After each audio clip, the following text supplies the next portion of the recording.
Welcome to Sweet Life Beat Life. We hope this video helps. You begin by confirming the machine has correct power and gas supply. This prevents mid-cycle failures. Once done, clear the lint trap and load evenly. Uneven loads cause long dry times and wear. Make your cycle selections: fabric type, heat level, and timer for drying intensity because sensors respond differently.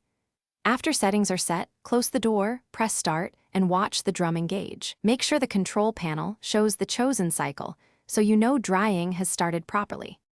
Once the dryer is running, you can fine-tune performance by switching between moisture sensing and timed modes. Sensors save energy and protect fabrics, while timed dry is reliable for bulk loads. If you sense imbalance or loud thumps, pause and redistribute heavy items so the drum spins smoothly and bearings last longer. Make sure the exhaust is moving air freely. Restricted venting lengthens cycles and risks heat buildup. If needed, increase airflow by clearing the external vent or shortening You finish by letting the dryer complete its cool-down phase to protect fabrics. Then open the door and remove items promptly to avoid wrinkling. Immediately clean the lint trap and inspect the drum for residue. This keeps airflow and heat transfer optimal. If you hear unusual noises or see error codes, note them and check basic items: breakers, gas valve, and vent blockage.